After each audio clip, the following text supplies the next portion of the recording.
नमस्कार दोस्तों, मैं निशा शर्मा स्वागत करती हूँ आपका अपने यूट्यूब चैनल पे। कैप्शन पढ़ के आपको पता चल गया होगा कि आज की वीडियो का क्या टॉपिक है। दरअसल मैं ये बताना चाहती हूँ कि दिल्ली जैसे शहर में, भारत की राजधानी दिल्ली में, एक डेवलपिंग कैपिटल में, एक डेवलपिंग कंट्री का एक डेवलपिंग कैपिटल में जब एक बेटी, जब एक बहन, जब एक लड़की अपने अस्तित्व के लिए, अपनी डिग्निटी के लिए जब वो एक स्टेप लेती है, जब वो कानून का सहारा लेती है, तो उसके साथ कोर्ट के बाहर और कोर्ट रूम में क्या-क्या प्रॉब्लम्स, क्या-क्या उसे फेस करना पड़ता है, क्या-क्या प्रॉब्लम्स आती हैं, उसे क्या-क्या फेस करना पड़ता है।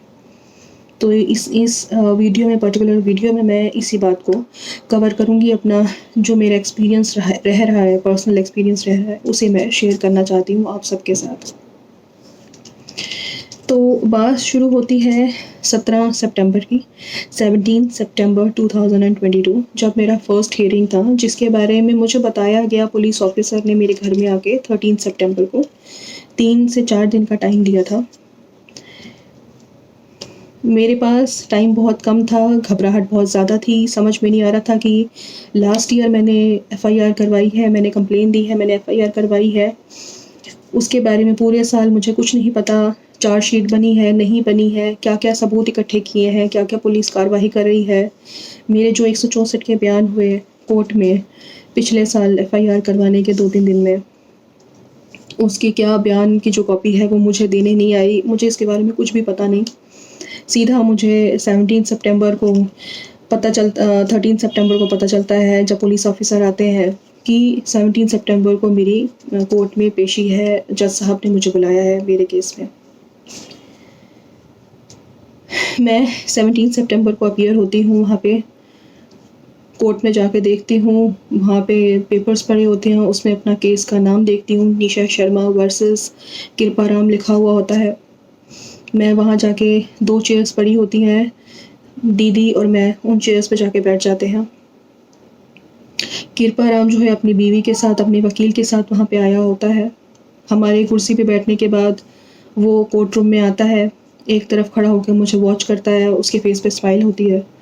मैं इस चीज़ को इग्नोर करती हूँ, ध्यान नहीं देती, क्योंकि ऑब्वियसली जब ओपोनेंट है, चाहे वो मेरे केस में हो, चाहे वो किसी भी केस में होते हैं, किसी के साथ भी होता है, तो ओपोनेंट कभी भी कंप्लेनेंट का भला तो चाहते नहीं है। वो हमेशा यही चाहते हैं कि वो रुक जाए, नर्वस हो जाए, बौखला जाए, झल्ला जाए और वो इस केस में कुछ गलती कर बैठे। तो जी मैं वेट करती हूँ अपनी टर्न आने का। एक के बाद वहाँ पे केसेस स्टार्ट हो जाते हैं, जो कि एलमेद जो उनके हैं, उस कोर्ट के एलमेद जो हैं, वो सबसे बुला के बात कर रहे होते हैं ऐसे। और बात करते करते वो बीच में उनकी नज़र मेरे पे भी होती है। हम दीदी और मुझे ये लगता है कि हम सामने चेयर पे बैठे हैं, तो सामने दिखना स्वाभाविक है, नॉर्मल बात है, ऐसी कोई बात नहीं है। मेरे साथ एक एडवोकेट बैठे होते हैं किसी और के, मैं उनसे थोड़ा सलाह मशवरा करती हूँ अपने बारे में, क्योंकि मुझे सच में टाइम नहीं मिला होता। 3 दिन 4 दिन में मैं कहाँ से, कौन से वकील के पास जाऊँ, किससे पूछूँ, क्या चीज़ें तैयार हों, क्या कहना है मुझे, क्या नहीं कहना है इस बारे में, दूसरी पार्टी क्या कह सकती है, मुझे इसके बारे में कोई भी आइडिया नहीं था।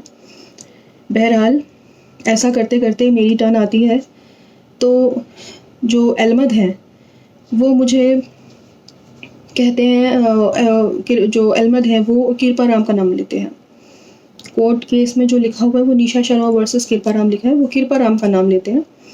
कृपाराम वहाँ पे अपीयर होता है, कहते हैं कंप्लेनर कौन है, आई है, नहीं आई है, कंप्लेनर नहीं आई है इस केस की, आई है क्या, आई है, यहाँ पे आई है क्या, कंप्लेनर आई है, कौन है कंप्लेनर, निशा शर्मा, निशा शर्मा कौन है, निशा शर्मा, निशा शर्मा। तो मैं हाथ उठा के कहती हूँ कि मैं हूँ। तो मैं फिर वहाँ पे पास में चली जाती हूँ, वहाँ पे जहाँ पे एलमद वहाँ पे खड़े होते हैं, जहाँ पे सब खड़े होते हैं, वहाँ पे मैं चली जाती हूँ। तो वो मुझसे कहते हैं कि मेरे बोलने से पहले ही वहाँ पे वो कहते हैं कि ये तो केस तो ख़त्म हो गया है, इसमें तो कुछ है ही नहीं, इसमें तो चार्ज ही नहीं बनता, तो आप क्या करना चाहती हैं, ये वो। तो मैंने कहा मैं इस केस की फ़ाइल इंस्पेक्ट करना चाहती हूँ कि इस केस में हो क्या रहा है, मुझे इसके बारे में कुछ नहीं पता अभी। जस्ट मुझे 3 दिन पहले ही आके पता चला है कि आज का तारीख है, इसमें चार्जशीट फ़ाइल हुआ नहीं हुआ। तो फिर वो मेरी बात को इग्नोर करके तो फिर मुझे कहते हैं कि आप चले जाइए, आप यहाँ पे क्या करें, आप चले जाइए, जो पीपी है वो देख लेंगे इसके बारे में, पब्लिक प्रोसिक्यूटर पीपी जो है वो बता देंगे आपको, और कोर्ट की वेबसाइट होती है उसमें पता कर लीजिएगा कौन सी आगे की तारीख मिली है ये वो। मैं कहती हूँ कि ठीक है कहने के बाद भी हम दोनों दोबारा, दीदी और मैं, जाके चेयर पे बैठ जाते हैं, हम उस कोर्ट रूम से बाहर नहीं जाते। फिर थोड़ी देर बाद जज साहब आते हैं, 11 बजे के आसपास जज साहब आते हैं, 2-4 केसेस आके चलते हैं दूसरों के। उसके बाद जैसे ही एक केस जो उनके आगे चल रहा होता है उस वक्त पर्टिकुलर सॉरी माफ़ कीजिएगा, तो वो जैसे ही ख़त्म होता है, वहाँ पे कोई और किसी को बुलाया नहीं जाता, तो अहमद मुझे कहते हैं आप अभी तक यहाँ पे बैठी हुई हैं, आप गई नहीं, आप आ जाओ। तो मैं वहाँ पे चली जाती हूँ दीदी के साथ। तो मेरे वहाँ पे बोलने से पहले दूसरी पार्टी जो है वो आके बोलती है कि चार्ज नहीं बनता है इसमें तो कुछ भी।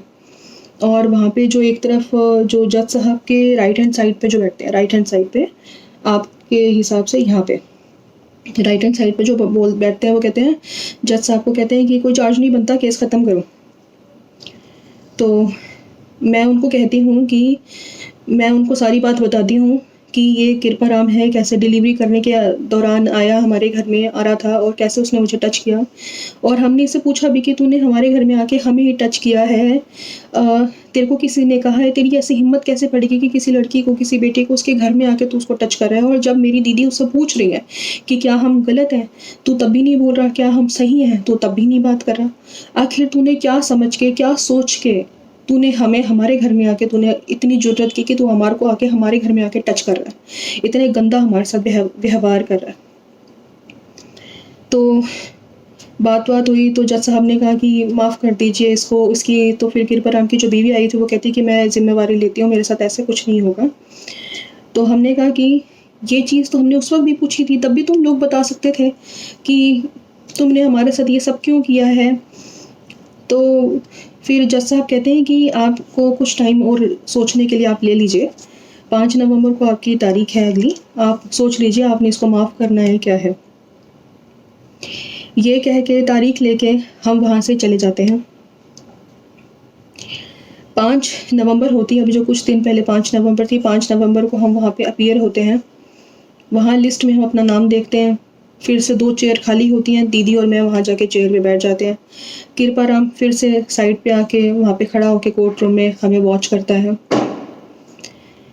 आज क्या सीन है 5 नवंबर को 5 नवंबर 2022 को क्या सीन है कि जज साहब जो हैं अभी तक आए नहीं हैं। पता चल रहा है पहले की हियरिंग जो दूसरे लोगों की चल रही है उससे पता चल रहा है कि जज साहब नहीं आएंगे आज वो, और इसलिए लोगों को आगे की तारीखें मिल रही हैं, अगले महीनों की तारीखें मिल रही हैं। तो मैं वहाँ पे अपीयर हुई, तो मेरे अपीयर होने से पहले फिर से कृपाराम का नाम लिया गया। फिर से वही बात कि कंप्लेनेंट कौन है और कंप्लेनेंट आई है करके नहीं आई है, फिर से वही बात किया गया। और फिर मेरे कुछ कहने से पहले जो दूसरी पार्टी का जो वकील है, जो कृपाराम का वकील है, वो बोलते हैं कि सेटलमेंट के लिए दोनों पार्टीज़ यहाँ पे अपीयर हुई है। तो जो अब की बार क्योंकि जज साहब आए नहीं थे, तो जो उनके राइट हैंड साइड पे जो जज साहब के बैठते हैं और जो उनके लेफ़्ट हैंड साइड पे जो जज साहब के बैठते हैं, वो दोनों इकट्ठे खड़े हुए हैं। अहमद अब दूसरे हैं, वो मुझसे बात कर रहे हैं, या कोई और है, वो अहमद है कि कौन है मुझे नहीं पता। तो वो 3 लोग सामने खड़े हुए हैं स्टेज पे, 3 लोग हैं और तीनों आपस में बात कर रहे हैं। तो जो 2 लोग बात कर रहे हैं, जो इधर और उधर बैठते हैं, लेफ्ट एंड राइट साइड पे जो बैठते हैं, वो आपस में बात कर रहे हैं। तो मैंने वहाँ पे कहा कि सेटलमेंट के लिए मैं नहीं आई हूँ, आप इस कॉन्टेक्स्ट में मेरी कोई भी राय, मेरी सहमति नहीं है, ये मुझसे पूछा जाना चाहिए। तो इस बात पे कोई भी मेरी तरफ नहीं देखता, कोई जैसे मैं एग्जिस्ट ही नहीं करती। और जो वकील जो दूसरी पार्टी के बोल रहे हैं, वो उन्हीं की तरफ ही बात को वो कह रहे हैं और वो उनकी सुन रहे हैं। तो वो जो तीसरे पर्सन है जो सामने कंप्यूटर पे देख के वो सारी बातें कर रहे हैं, जो कि अहमद है या वो दूसरे अहमद है, कौन है, वो पहले वाले नहीं हैं जो लास्ट हियरिंग पे थे, ये कोई और है। अब इनको अहमद कहते हैं या कोई और, किस पोजीशन पे मुझे नहीं पता। ये मुझे कहते हैं सेटलमेंट करना चाहते हैं, हम नहीं करना चाहते। तो मैं और दीदी कहते हैं कि हम सेटलमेंट नहीं करना चाहते, हम इस केस को बढ़ाना चाहते हैं। तो कहते हैं ठीक है। और मैंने कहा, और फिर मैंने ये कहा कि ये दूसरी पार्टी भी जानती है, मैंने इस बारे में कहा ही नहीं है कुछ भी। तो अगली तारीख जो है जनवरी की मिल जाती है, 7 जनवरी की डेट है, 7 जनवरी की डेट मिल जाती है। और फिर हम कोर्ट रूम से बाहर आ जाते हैं। हमारे बाहर आने के बाद दूसरी पार्टी के वकील और दूसरी पार्टी भी बाहर आ जाती है। तो मैं यहाँ पे यही आप सबको बताना चाह रही हूँ कि मेरे साथ ऐसा बिहेव हो रहा है कि जैसे मैं दोषी हूँ, चार्ज नहीं बनता उस केस के ऊपर, इस मेरे केस में उस शख्स के ऊपर मेरा कोई अस्तित्व नहीं, मेरा कोई वजूद नहीं है। जब भी आवाज़ दी जाती है तो कृपा राम को दी जाती है, वो बहुत ही इज्जतदार इंसान उसको बताया जाता है, और मुझे दोषी बताया जा रहा है जैसे मेरे साथ व्यवहार हो रहा है। मेरा नाम ही नहीं होता केस में, मेरे को ना पुलिस आके बताती है, और न जब मैं कोर्ट में अपीयर होती हूँ तो वहाँ पे भी मेरे बारे में कोई भी कुछ ढंग से कोई बात करता ही नहीं है। मेरा नाम ही नहीं लिया जाता, निशा शर्मा है कि नहीं है, कंप्लेन आई है कि नहीं आई है।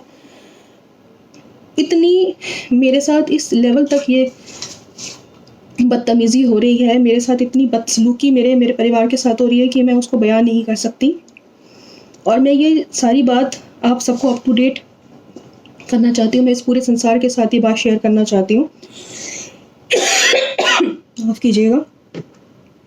यही मैं आज की इस वीडियो में आपको बताना चाहती थी। अगर आप इसमें और ब्रीफली जानना चाहते हैं तो प्लीज़ कमेंट करके मुझे बताइएगा, इससे मुझे भी पता चलेगा कि कितने लोग मेरी इस वीडियो को देख रहे हैं, कितने लोग ये बात समझ पा रहे हैं। मैं बताना चाहती हूँ आपको ये बातें। आपका बहुत बहुत धन्यवाद, आपने टाइम निकाला, आप मेरी इस वीडियो, आपने मेरे इस चैनल पे विज़िट किया। आपका धन्यवाद। नमस्कार।